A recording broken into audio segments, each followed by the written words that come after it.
Hello, I'm T on the TamBoTC channel. Sorry, I have a bit of stuffy nose right now. And I want to talk about the Fallout show. So there was actually a report from, I think it's the brother of Christopher Nolan. What's his name? Jonathan Nolan.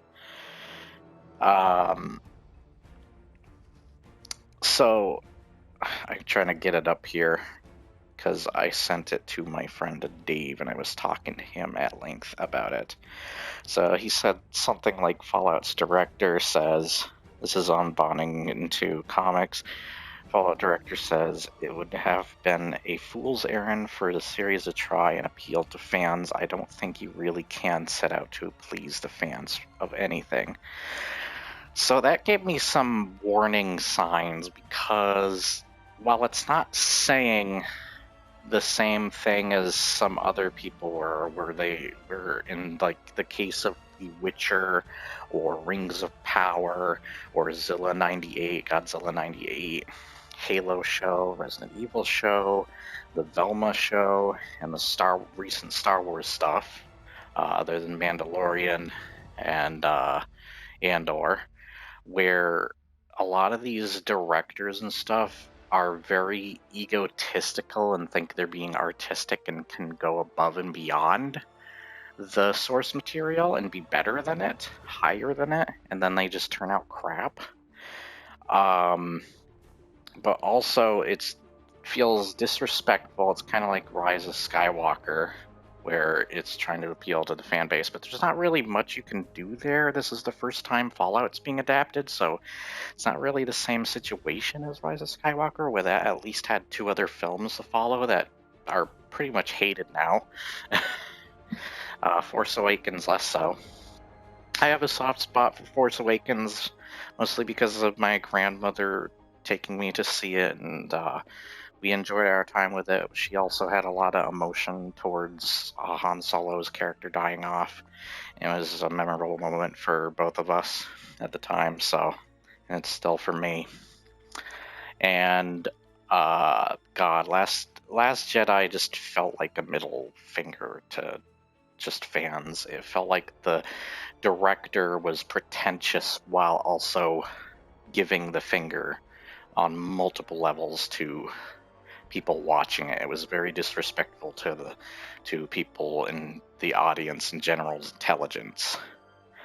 I feel like while you shouldn't have to appeal to the fan base, this is the situation I keep using this example. When you're an employee in a store and you have like a customer acting out or he's angry or whoever, like you have options. Do you A, attack them back and get angry back at them?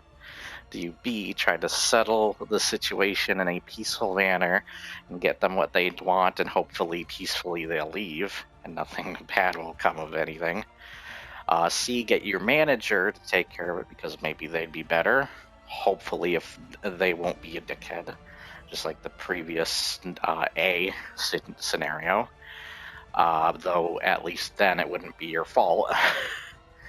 Or the final option, politely ask them to leave. They're creating a bad atmosphere and being rude, but at least settle it peacefully.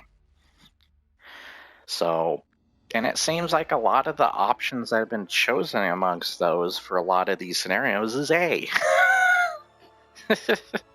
And I'm hoping that's not going to be the same, as he's not working with Christopher Nolan, his brother, and he's probably not even working with a lot of the same people he's worked with. I know it's good to give new people a chance, but I've seen, sadly, a lot of things where, and I don't blame the new people either, where that stuff has freaking failed, such as the things I just mentioned, like Velma, Resident Evil, Rings of Power, Witcher, Godzilla 98, whatever. All those movies had one shows have one thing in common. The people did not like or even respect the original source material, or probably even the fan base. So while I wouldn't always go out of the way to appeal to the fans, they are still your customers. They are buying your crap. And while there are some that have the mindset of, oh, they're going to just blindly buy into it anyways because fans will defend anything that is made of their most favorite thing that they almost worship like a god. But there are other people you have to be mindful of both sides, basically.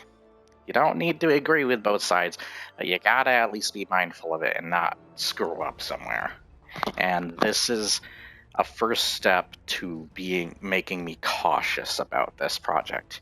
If you don't have that passion, if you have that thought process of I'm going to make it better than the source material, you know, screw the writer of The Witcher. I'm going to make the show better. Look where that got you. Good job with those last 2 seasons and replacing Henry. But God, like, I've seen way too much of it. Even in the gaming industry, I've seen a lot of this, sadly. So hopefully this turns out better, but now with stuff like this, I'm cautiously optimistic instead of just optimistic. It's the same thing with what Critical Nobody said about the remake of Splinter Cell. I am also cautiously optimistic because Ubisoft can sometimes screw over big time. And I should make a video on them before too. I feel like while Luke Stevens makes great content, and I do agree with most of the stuff, I do think there should be at least a cautious optimism with him towards Ubisoft. Yes, they have some bangers, but a lot of the stuff lately, other than Prince of Persia, I haven't even heard people talk about the Avatar game. Where did that go, by the way? That game kind of just came out and then I heard nothing about it.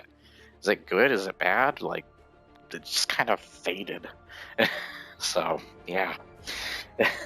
And I think they made an older freaking thing on that. Older game on Avatar. But yeah, I don't know what else to say. But they haven't always done the greatest. I heard they're going to bring Ezio back in Assassin's Creed. I'm like, frick, people, stop bringing older characters back. What is wrong with you? God, just leave it where it frickin' was. I know Revelations isn't amazing, but at least it's a satisfying conclusion, and you just got a Kung Fu Panda 4 and Toy Story 4 it now. Jeez. Fricking annoying. If that's true, that is. But anyways, that's all I gotta say about it. Yeah, I'll see you next time. I hope you enjoyed this little rantish thing, whatever the frick this was. And let me know what your thoughts are too. And I'll see you next time. Remember, if you did enjoy, like, share, and subscribe. Leave your comments below, and I'll see you next time. Bye.